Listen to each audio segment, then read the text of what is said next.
Hello दोस्तों, नमस्ते भाई। देखिए कि ये हमारा मॉक टेस्ट नंबर 3 है जो मैं आपके लिए रिकॉर्ड कर रहा हूँ।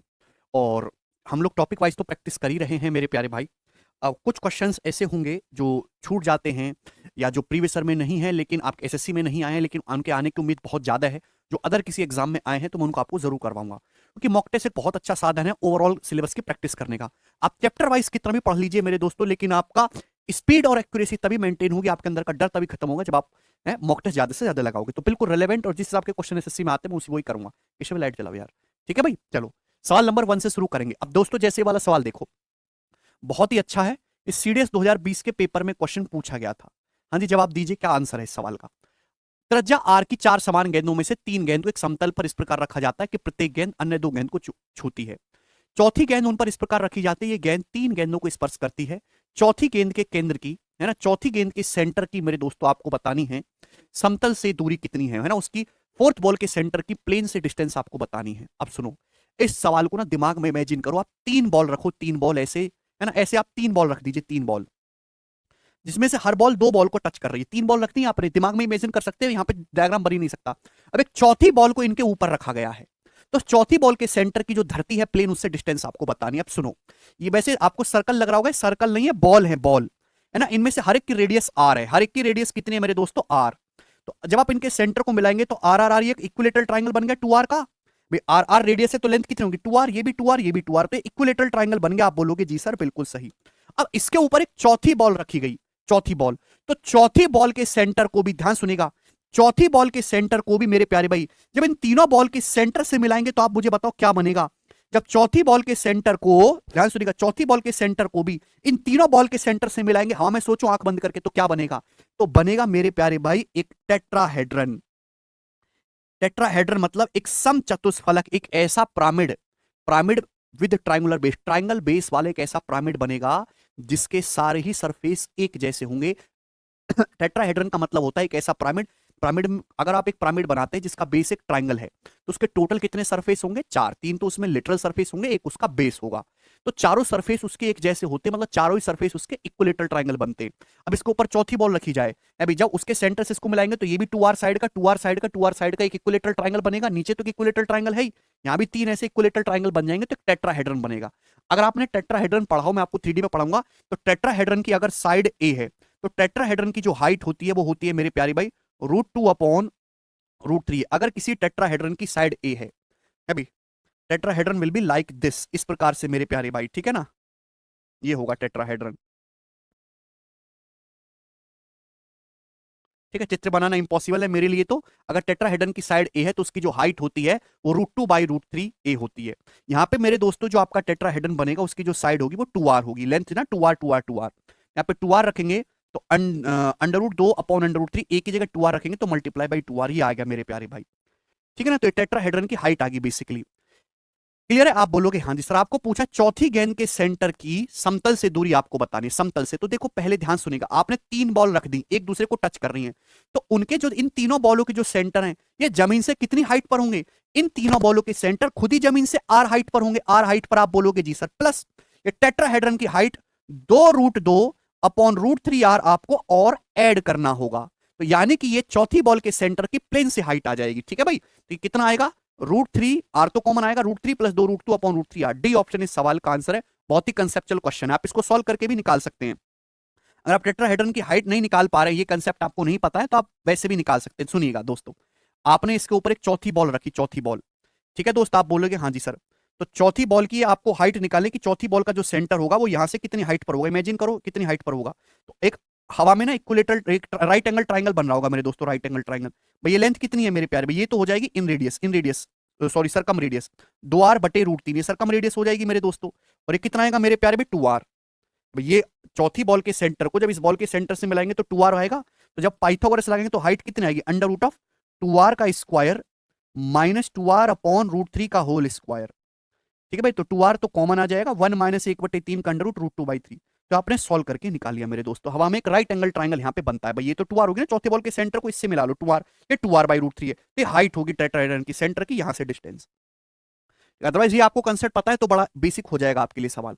खतरनाक सवाल है ये, बताओ 2 साल और 3 साल में कंपाउंड इंटरेस्ट और सिंपल इंटरेस्ट के बीच का डिफरेंस 110 और 341 रुपए है।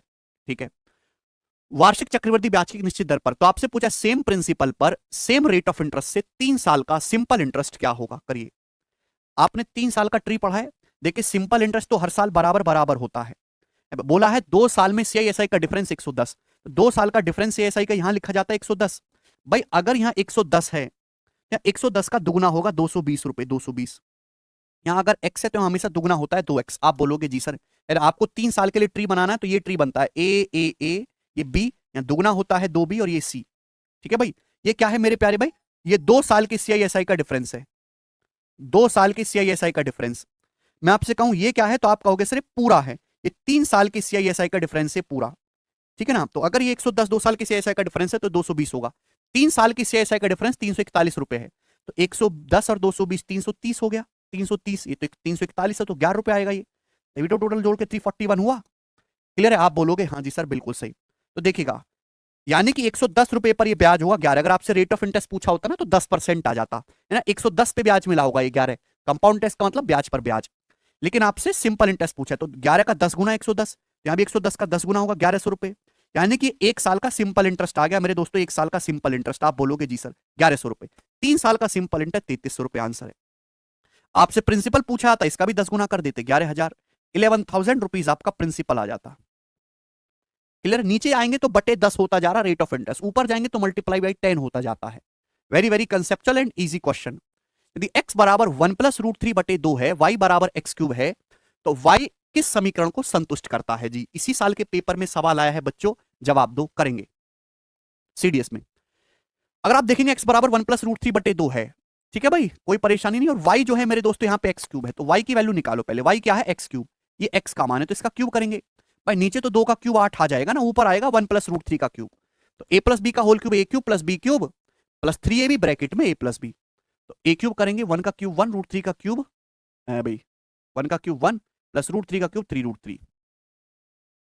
ठीक है भाई, प्लस 3ab मेरे दोस्तों, ब्रैकेट में कितना आएगा आपका 1 प्लस रूट 3। ठीक है जी, तो कितना आ जाएगा स्टूडेंट, 3 रूट 3 की जब रूट 3 में गुणा होगी तो आ जाएगा 9, 9 और 1 10, 10 हो गया, प्लस 3 रूट 3 में 3 रूट 3 ऐड करेंगे तो 6 रूट 3 अपॉन 8, यही आ गया। आप बोलोगे जी सर, तो y का मान देखो 2 से कट जाएगा, ये 5 प्लस 3 रूट 3 अपॉन 4, ये आ गया। ठीक है ना, लेकिन आपको ना y की इक्वेशंस निकालनी, y स्क्वायर में निकालना है, तो 4 को इधर ले आते हैं, 4y बराबर 5 प्लस 3 रूट 3 माइनस 5 को इधर ले आते हैं तो इक्वल टू 3 रूट 3। ठीक है ना, बस बात समाप्त। ये आ गया भैया, मुझे तो इसका वर्क करना है केवल।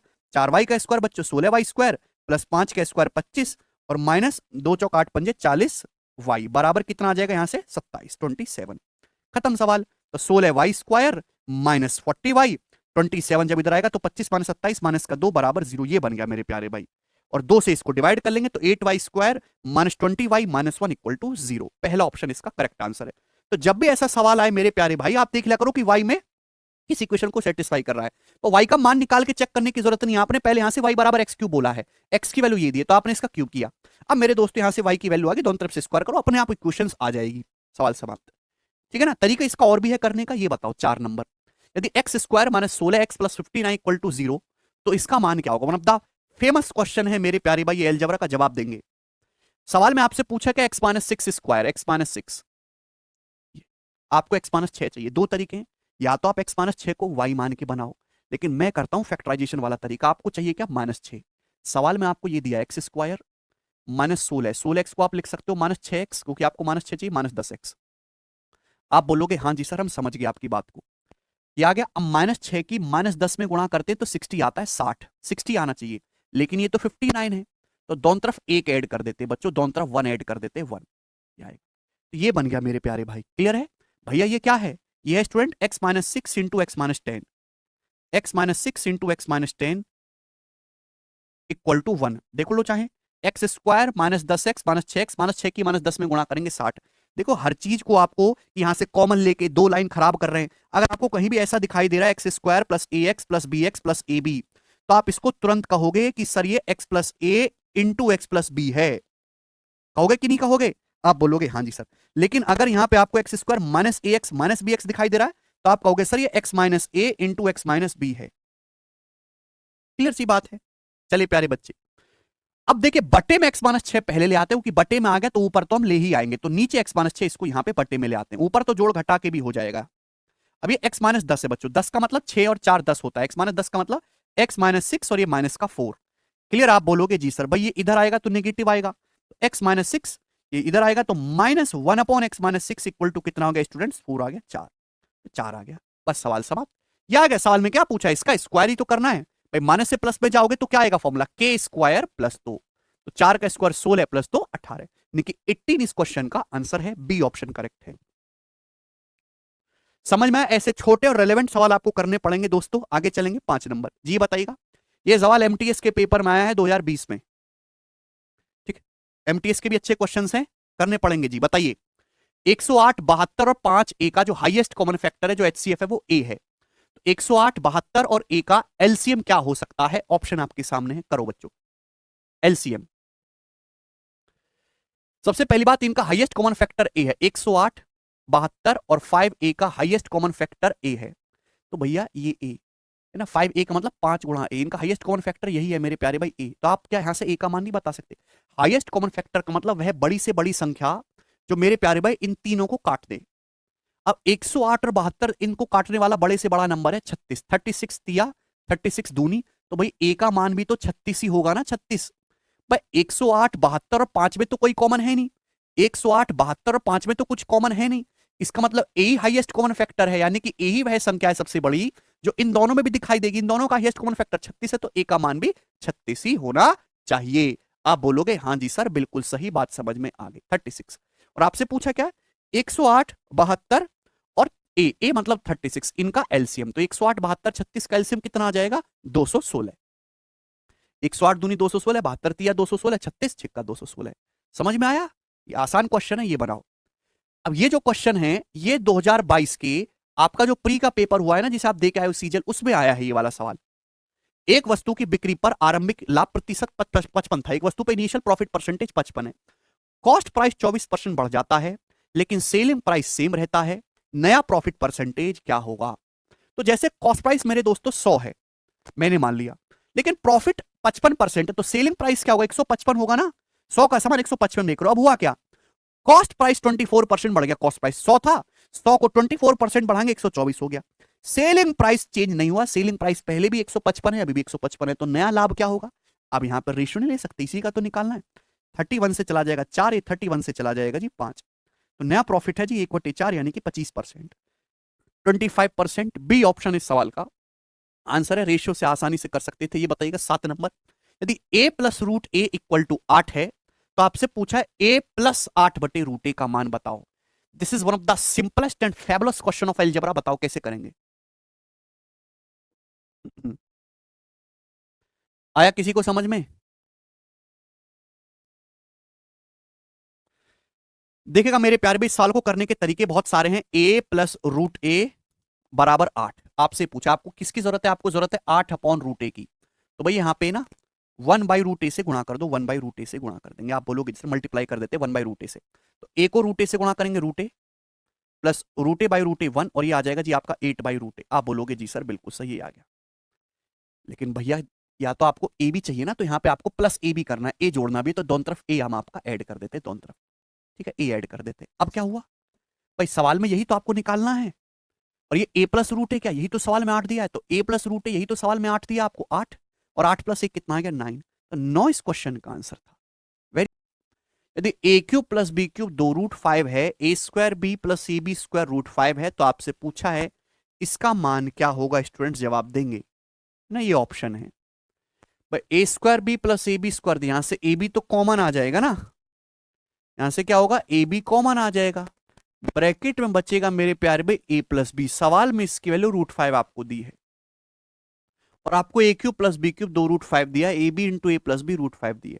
क्या इसको देख के कुछ घंटी बजती है? a cube plus B cube और इसको देख के कुछ घंटी बजती, किसके फॉर्मूले में आता है बच्चों? ये आता है a प्लस बी क्यूब के फॉर्मूले में। a प्लस बी का होल क्यूब क्या होता है? a प्लस बी का होल क्यूब बराबर होता है a cube plus B cube, जो कि 2 रूट 5 है, plus thrice of A b into a plus b, thrice of A B bracket में ए प्लस बी, जो कि आपका रूट 5 दे रखा है ना, A cube plus B cube plus thrice of A B bracket पे ए प्लस बी, जो कि 3 रूट 5 हो जाएगा आपका। तो 2√5 प्लस 3√5 कितना हो गया? 5√5। आप बोलोगे हाँ जी सर 5√5 आ गया।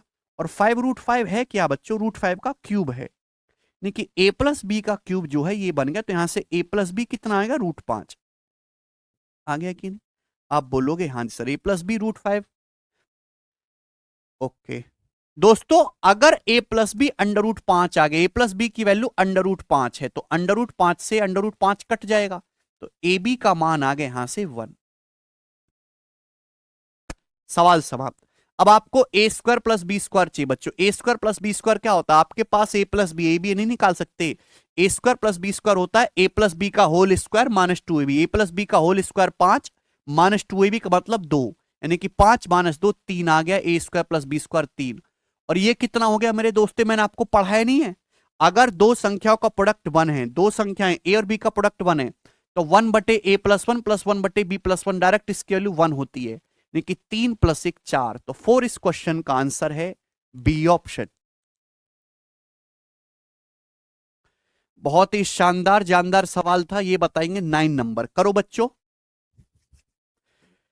यदि x² / 3z प्लस ये बराबर y है, okay, x y z positive है ग्रेटर देन 0, तो आपसे पूछा इसका मान कितना होगा, बनाओ। देखिए जैसे आप यहां पे एलसीएम लेंगे, एलसीएम तो 3z(x) ही आएगा ना, और तो कुछ आ ही नहीं रख सकता एलसीएम। यहां पे x³ हो जाएगा, ये y³ है, 3x है, कमी किसकी है मेरे दोस्तों? z की। z³ बराबर y। ठीक है बच्चों, जेड 3z(x) को हम उधर ले जाते 3z(x) को, तो क्या हो जाएगा? ये 3xyz हो जाएगा। और x³ plus y³ plus z³ 3xyz आ गया, जबकि xyz तीनों ग्रेटर देन 0 पॉजिटिव है, तो इसका मतलब यहां से x plus y plus z कितना होगा बच्चों? 0 रहा होगा। ये रहा होगा। क्या पॉसिबल है? नहीं, बिल्कुल पॉसिबल नहीं है। क्यों? क्योंकि एक्स वाई जेड तीनों पॉजिटिव है, पॉजिटिव नंबर को जोड़ के 0 आ ही नहीं सकता।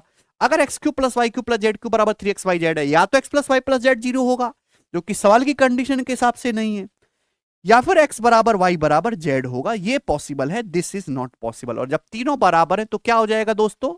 ये 2/1 2, और ये 2/1 मेरे प्यारे भाई 2, तो यानी कि 4 इसका आंसर आना चाहिए। गलत है इसके ऑप्शन है, 0 की बजाय दोस्तों यहां पे आप 4 कर लीजिए। ठीक है ना? बात समझ में आई? ठीक है दोस्तों, 4 इस सवाल का करेक्ट आंसर आएगा ना, एक्स वाई जेड को यहां पे इक्वल कर देंगे। नेक्स्ट क्वेश्चन, अगला सवाल देखेंगे। सवाल नंबर है आपके सामने यहां पर 10। अमूल्य अपने सामान का 66:2/3% 30% प्रॉफिट पर, रिमेनिंग सामान का 75% 16% प्रॉफिट पर, और रिमेनिंग सामान 40% लॉस पर बेचता है। यदि पूरे लेन देन में उसका लाभ 558 रुपए है, तो उसका कॉस्ट प्राइस आपसे पूछा, उसके सामान का लागत मूल्य है। आपको ना ओवरऑल प्रॉफिट दे रखा है, अगर आपको ओवरऑल परसेंटेज प्रॉफिट पता लग जाए तो सवाल सॉल्व हो जाएगा। 66:2/3% का फ्रैक्शन वैल्यू 2/3, 2/3 सामान बेचता है वो 30% प्रॉफिट पर। रिमेनिंग आ रहा है दोस्तों, रिमेनिंग रिमेनिंग का 75% यानी कि 3/4 वो बेचता है 16% लाभ पर, बाकी बचा खुचा 40% लॉस पे। तो देखिए /3 भी है, /4 भी है। जब भी रिमेनिंग शब्द आए, जब भी रिमेनिंग शब्द आए, तो जो डिनोमिनेटर है इनका मल्टीपल आप एज्यूम करते हो। /3 आ रहा है, /4 आ रहा है, 3 और 4 का मल्टीपल 12 है। जैसे मान लिया कि टोटल सामान 12 है, ठीक है ना, जैसे कि टोटल सामान 12 है, तो 12 का 2/3 कितना होता है? 8। फिर बचा कितना? 12 में से 8 घटाओगे बचा 4, फिर रिमेनिंग 4, 4 का 3/4 कितना होता है? 4 का 3/4 है 3, फिर बचा 1। अभी 8 3 11 1 12 टोटल हो गया ना। तो सामान को उसने इस रेशियो में ब्रेकअप किया है। फर्स्ट बात, यहां पे हुआ 30% प्रॉफिट है, 30% का प्रॉफिट हुआ बच्चों। यहां क्या हुआ? यहां आपको 16% का प्रॉफिट हुआ, ठीक है। रिमेनिंग सामान पे 40% का लॉस हुआ। तो ओवरऑल कितने परसेंट का प्रॉफिट या लॉस है, कैसे निकालेंगे? तो ये निकलेंगे मेरे दोस्तों यहां पर वेटेड एवरेज से। डाटा काफी आसान है। देखो 240 और -40, 200 हो गया, और प्लस ये 48, तो 248 आ गया मेरे दोस्तों, और /12 ये आपका ओवरऑल प्रॉफिट आएगा। और सवाल में इसी की वैल्यू जो है 558 रुपए दी है। तो 100% आपको कॉस्ट प्राइस है, तो आपको ओवरऑल प्रॉफिट इतना हुआ है, ठीक है ना। किससे जा रहा है? 4 से। 4 6 24 और 4 दूनी 8, 4 3 12, 62/3%। तो 62% अपॉन 3 आपका ओवरऑल प्रॉफिट है। तो अब कितने गुना है ये? 9 टाइम्स है, 9 गुना।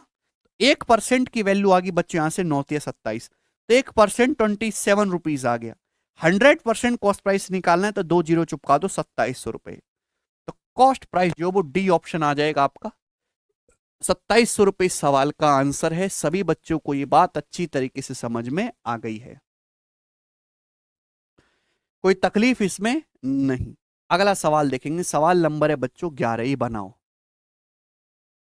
यदि ये संख्या 11 से डिविजिबल है 11 से, तो आपसे पूछा k प्लस एम का मैक्सिमम मान। अगर 11 से डिविजिबल है बच्चों, तो इवन प्लेसेस के डिजिट का सम और ऑड प्लेसेस के डिजिट का सम निकालो। 5 प्लस के 5 और एक 6 और 8 14, ये आ गया जी 14 प्लस के डिफरेंस। फिर ये इवन प्लेसेस के डिजिट का सम निकालेंगे, 4 3 7 प्लस एम और दोनों, यानी कि 9 प्लस एम।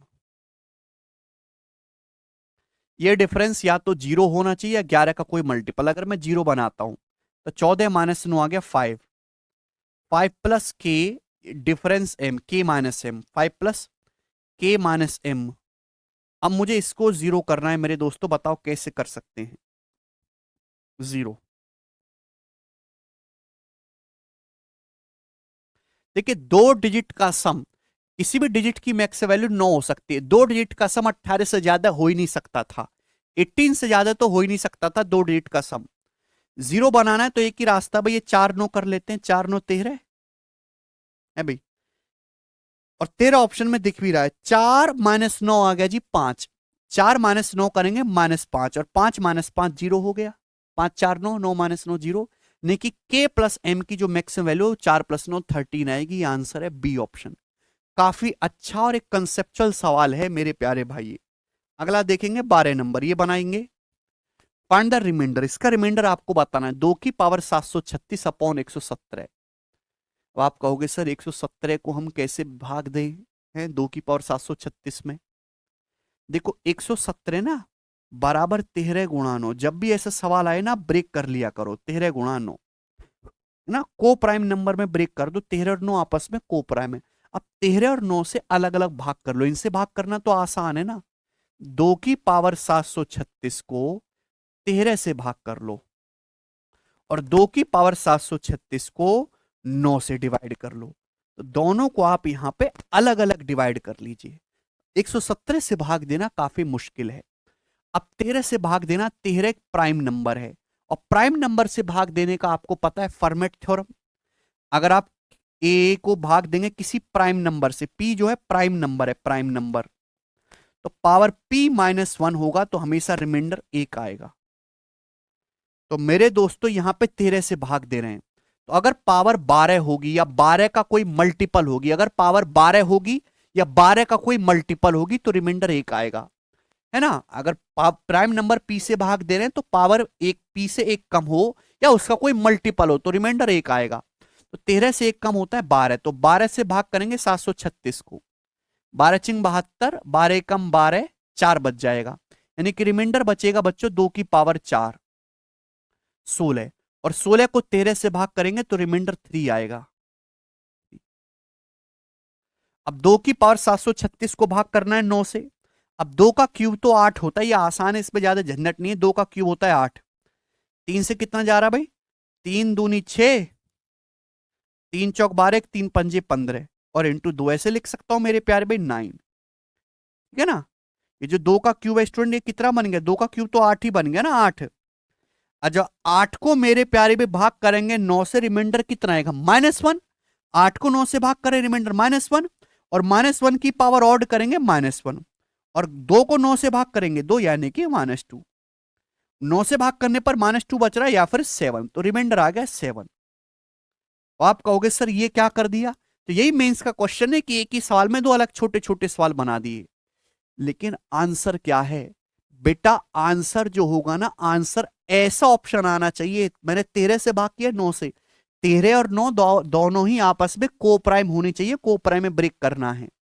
आंसर ऐसा ऑप्शन होगा जिसको 13 से भाग करने पर रिमाइंडर 3 आता हो, 13 से भाग करने पर रिमाइंडर 3 आता हो और 9 से भाग करने पर रिमाइंडर 7 आता हो, 9 से भाग करने पर रिमाइंडर 7 बचता हो। आंसर ऐसा ऑप्शन होगा। और कौन सा ऑप्शन है? 13 से भाग करने पर 3 नहीं आता, 13 से भाग करने पर 3 बच रहा है, 9 से भाग करेंगे 9 एकम 9, 7 बच रहा है, यही आंसर है। 13 से भाग करने पर 3 नहीं आ रहा, ना ही यहां से 13 पे भाग करने पर आ रहा है। क्या है इस सवाल का आंसर? A option. तो अगर आपको एक कंसेप्ट ना पता हो तो कंसेप्ट सीख लीजिएगा। किसी बड़े नंबर से भाग करने के लिए आ जाए तो उसके छोटे छोटे टुकड़ों से भाग कर लो।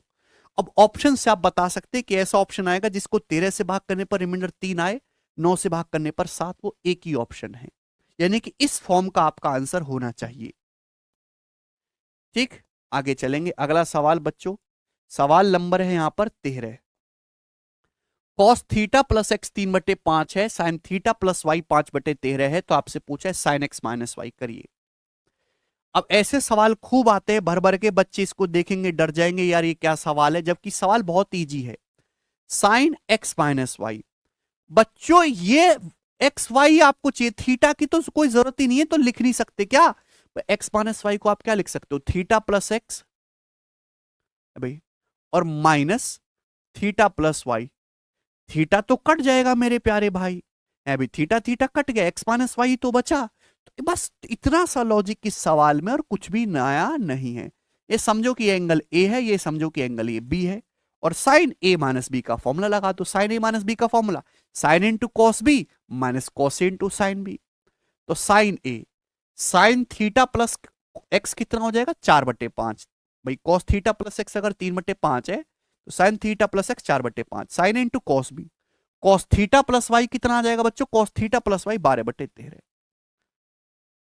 माइनस कॉस ए ये 3/5 into sine theta plus Y 5/13। तो नीचे तो 65 हो जाएगा ना, 65, ऊपर कितना आ जाएगा? 12 चौक 48, 48 में से 15 घटाएंगे 33, तो 33/65 इस सवाल का आंसर है बच्चों, ए ऑप्शन। बड़ा बेसिक सा सवाल है, सभी बच्चे कर पाए हैं। आगे चलेंगे तो बिल्कुल वही क्वेश्चन करो जो पेपर में, जैसे ये पेपर में पूछा हुआ है, ये भी पूछा हुआ है, ये करो 14 number. Root eight plus root eight plus root eight plus dot dot dot into root eight minus root eight into dot dot. ध्यान से सुनो मेरे प्यारे, बीच में क्या ऐसा साइन है? मल्टीप्लाई का। देखो मेरे प्यारे भाई, बहुत ही बेसिक सा सवाल है, सवाल का आंसर कितना आएगा? 8। कैसे? दिमाग लगाओ। ऐसा सवाल जब भी आता है, आपको क्या ट्रिक सिखाई हुई है कि ऐसा सवाल जब भी आ रहा है मेरे दोस्तों, तो 8 को ऐसे ब्रेक करना है, 8 को ऐसे ब्रेक करना है दो संख्याओं में जिनका डिफरेंस 1 हो, जिनका डिफरेंस क्या हो? 1 हो। जो बड़ा वाला है वो आपका इसकी वैल्यू हो जाएगी, जो छोटा वाला है वो आपकी इसकी वैल्यू आ जाएगी। तो भैया जब बड़ा वाला और छोटे वाले का प्रोडक्ट ही खुद करके 8 आना चाहिए, तो यही तो होगा। 8 के ऐसे दो फैक्टर करने, और वो फैक्टर होंगे इरेशनल, जिनको गुणा करके तो 8 आए मेरे दोस्तों, और सॉरी जिनको गुणा करके 8 आए और डिफरेंस उनका 1 आए। ठीक है जी, जो बड़ा वाला फैक्टर होगा वो इसका मान, जो छोटा वाला फैक्टर होगा इसका मान। अब इनका प्रोडक्ट तो 8 ही आना चाहिए, सवाल समाप्त। ठीक है, नेक्स्ट ये बताइएगा, दिए गए चित्र में वर्ग का क्षेत्रफल बताओ। बताइए इसमें एरिया ऑफ स्क्वायर, स्क्वायर का एरिया कितना होगा? जवाब दो। कौन करेगा स्टूडेंट? फटाफट बनाइएगा। सवाल बहुत ही ज्यादा शानदार है, आपको कॉम्प्लिकेट लग रहा होगा, लेकिन it's a very very easy question. ध्यान सुनिएगा, ये 12 है, ये 9 है, ये 3 है। कैसे करें? एरिया तभी निकलेगा जब स्क्वायर की साइड पता हो, लेकिन यहाँ साइड पे तो कुछ दिया ही नहीं है, यहाँ दिया है सारा डायगोनल पे, है ना। अगर आपको ये डायगोनल पता लग जाए, ये डायगोनल, तो सवाल सॉल्व हो जाएगा, लेकिन डायगोनल निकाले कैसे? देखो अगर आप इसको आगे बढ़ाएंगे मेरे प्यारे भी, इसको आगे, और यहां से परपेंडिकुलर डालो, परपेंडिकुलर 90 डिग्री डाल सकते, तो देखो ये भी 90 डिग्री, ये भी 90, दोनों पैरेलल हो जाएगा ना। ये भी 90 डिग्री का है, भाई ये भी 90 डिग्री का है, दोनों पैरेलल हो जाएगा। ये भी 90, ये भी 90, तो एक रेक्टेंगल बन गए। क्या बन गए? एक रेक्टेंगल, क्योंकि चारों एंगल 90 90 हो गए, आमने सामने की साइड बराबर। ये 9 है तो ये भी 9 आ गया, भाई साहब ये 3 है तो ये भी 3 आ गया। सवाल समाप्त। अब इस सवाल में कुछ है ही नहीं भाई, ये 9 है तो ये भी 9 आ गया, ये 3 था तो ये भी 3 आ गया, क्योंकि रेक्टेंगल बनेगा ना, चारों एंगल इसके 90-90 हो गए। अब केवल आपको इसमें पाइथागोरस लगानी है। कितना आ गया मेरे दोस्तों, ये पूरी साइड होगी 12 9 21, ये साइड 21 होगी, 3 होगी। तो पाइथागोरस से कितना आएगा डायगोनल, राइट एंगल में पाइथागोरस लगा देंगे, डायगोनल कितना आएगा, पूरी साइड 12 9 21 होगी, 3, 21 का स्क्वायर 441 और 9 450, तो इसका डायगोनल 450 आ गया, अंडर रूट रूट 450। पूछा एरिया, अगर किसी स्क्वायर का डायगोनल पता है तो एरिया होता है d² बटे 2, d² बटे 2 एरिया होता है ना। तो इसका √450/2 आ जाएगा मेरे दोस्तों, जो कि 225 स्क्वायर यूनिट है। तो बहुत ही बेहतरीन सवाल है मेरे प्यारे भाई, ठीक है। चलो अगला क्वेश्चन।